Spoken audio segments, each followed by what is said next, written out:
قبل ما نبدا هاد الحلقه بزاف ديال الاقرباء ديالي قالوا لي فلان بعد على هذا الموضوع. روسيا محاربه مع امريكا. بزاف ديال الناس كيقولوا روسيا ما تقدرش تربح امريكا حيت عندهم الماسونيه. شنو هي الماسونيه؟ علاش كتصلاح هاد الماسونيه؟ كيفاش بدات؟ منين جات؟ شنو هو التاريخ ديالها؟ علاش كتصلاح؟ علاش تاسست؟ شكون اللي اسسها؟ اليوم غادي نهضروا على الماسونيه.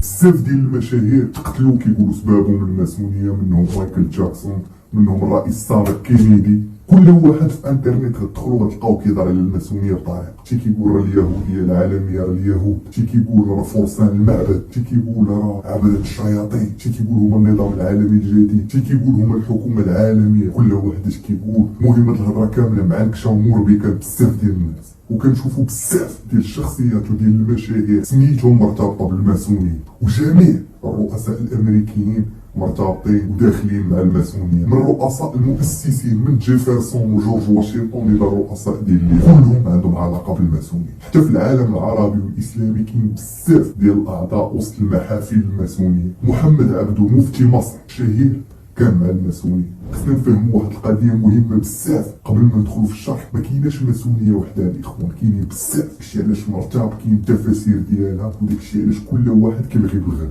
داكشي علاش كاين بزاف ديال التعريفات ديال الماسونيه، وهادشي علاش اصلا وايد خلاف على الموضوع ديال الماسونيه. كاين اللي كيعتبرها مؤسسه خيريه وكيقول انا كندير الخير، وكاين اللي كيعتبرها هي اسباب كل شرور العالم وكيتهموهم بالمؤامره. دابا اجيو نفهموا القصه من الاول ديال الماسونيه باش حتى شي واحد ما يبقى يخربق عليكم. كلمة ماسونية جاية من الكلمة الإنجليزية ميسن، هي ماسون بالفرنسية، هي بناء، هي شخص كيبني. في القرون الوسطى في القرن 14 و 15 كانت نهضة كبيرة في أوروبا، كان كلشي كيتبنى في اوروبا كتعاود ازير، وكانوا بداو كيتفننوا في البني، وكانوا كيبنيو بنايات فخمه، كنائس كبار وحتى بنايات اخرين من غير الكنائس. وكانوا البنايه خدامين مزيان وكان عليهم طلب في اوروبا كامله، وكانت ديك الحرفه بين الدين البعض. وكانوا ديك الساعه في اوروبا كيتعاملوا بنظام المقايضه. كان مثلا ملي كتمشي عند كوافور ولا كتمشي عند خياط كتقدر تخلصوا بالروز ولا تخلصوا بالتوابل مقابل ديك الخدمه اللي هو غيعطي. من غير البنايه كانوا كيتخلصوا نقدا، كانوا كيتخلصوا بالفلوس. وداكشي اللي كان كيسمح لهم يبقاو يدوروا في اوروبا كامله، ما كانوش في بلاد وحده، كانوا كيدوروا من بلاد لبلاد لبلاد لبلاد لبلاد لبلاد. وفاش كانوا كيديبلاصاو في وسط دوك لي شونتي فاش كانوا كيكونوا خدامين، كانوا كيبنيو بحال دي كابان، بحال واحد البرارك صغار. ودوك البرارك كانوا كيتجمعوا فيهم جميع المهنيين باش ياكلوا باش يرتاحوا، وكان كاع اللي كينعس فيهم. وتما كانوا كيتجمعوا كاع المهنيين من مختلف البلدان. ومن بعد بداو كيستعملوهم لتدريس هذه المهنه ديال البني، بداو كيتجمعوا فيها كاع المهنيين، المهندسين، البنايه، النحاتين، ولاو كيتجمعوا تما وكيبداو يدرسوا فيها العلم للناس اخرين. ولات سميتهم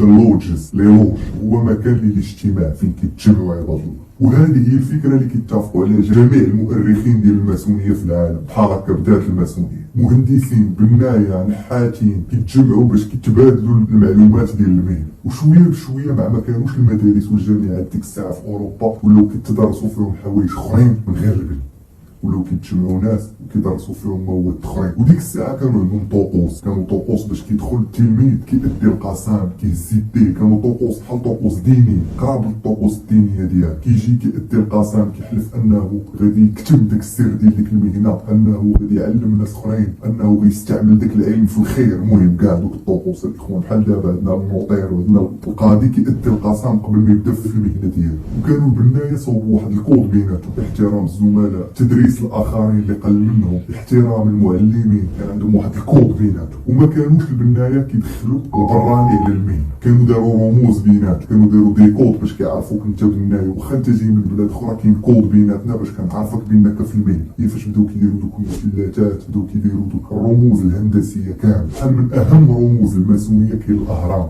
الهرم كيتعتبر رمز من رموز الماسونيه. علاش؟ حيت كيمثل لهم الاكتمال ديال الهندسه واحسن حاجه تصوبات في الهندسه في التاريخ البشريه بالنسبه لهم. هيكل سيدنا سليمان حتى هو كيعتبروا رمز من رموز الماسونيه على وديت الهندسه المتقنه ديالو، وبجوج كيعتبروهم رموز ديال الفخامه المعماريه. دابا سمعوا معايا مزيان، في بداية القرن 16 بدات كتداوم، بدات النهضة الأوروبية وبدات الثورة الأوروبية، بدات الثورة الصناعية الأوروبية، ولات عندهم واحد الرغبة في تهميش الدين، وبداو كيخرجوا الدول القومية اللي كنعرفوا دابا بحال فرنسا بحال بريطانيا، وهاد الدول القومية الناشئة ما عندها حتى علاقة بالكنيسة، ولات كتنشأ وزارات ديالها، ولاو عندهم خزائن ديالهم، ولاو كيبنيو راسهم، ما بقاوش محتاجين هاد البناية اللي كيدوروا من بلاد لبلاد، ولاو عندهم وزارة ديالهم كيكلفوه بالبني ديال ديك الدولة، ودوك البناية شافوا المدخول ديالهم غادي وكينقص، وفي عام 1700 طاحت عليهم واحد الفكرة باش يبقى عندهم مدخول، قالوا دوك المحافل اللي كانوا داروا كاملين، قالوا دوك لي لوج، دوك المحافل حيت سميتهم المحافل الاخوة، دوك المحافل اللي كانوا داروا كيتجمعوا فيهم البناية وكيبدلوا بيناتهم العلم، ما غيبقاوش غير البناية، غيوليو كيتدرس فيهم كلشي، حيت ما كانوش جامعات وما كانوش مدارس، وداروا لهم دي زابون، داروا لهم اشتراكات، بنادم كيخلص الشهر باش يجي يجلس ويبدا يتبدل الافكار ويبداو يتعارفوا بيناتهم بحال دي كلوب، ولاو بحال انديه فكريه، تما بداو كيجيو اطباء، بداو كيجيو صحفيين، بداو كيجيو تجار، بداو كيجيو مفكرين، بداو كيجيو مدرسين، المهم كلشي تجمع، وهنا كان تغيير تام في هاد المحافل. 1717 تجمعوا كاع هاد المحافل الصغار في بريطانيا وكونوا محفل كبير مركزي، وماشي غير بريطانيا اللي دارتها، تبعوها بزاف ديال الدول، ودابا في كاع الدول تقريبا د العالم كاين محفل مركزي كبير،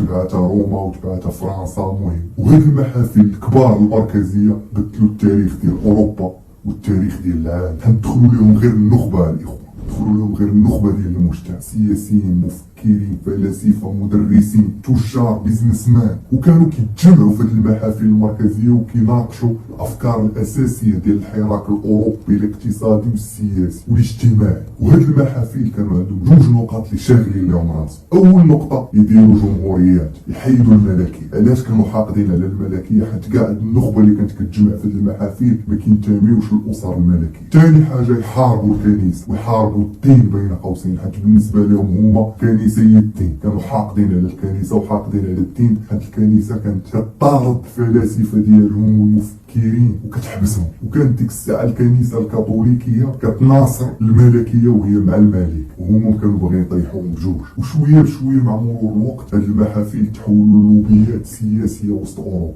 لعبوا دور كبير واساسي في الثوره الفرنسيه ديال 1769. 1848 لعبوا دور كبير الثورات الاوروبيه اللي كتسمى ربيع الشعوب، داروا فيها ثورات في اكثر من 50 دوله، تخيلوا معايا، ووصلوا حتى لتركيا وهما اللي طيحوا الخلافه الاسلاميه وحبسوا السلطان عبد الحميد، وقدروا يديروا هادشي بالجماعات الماسونيه اللي كانوا وسط تركيا.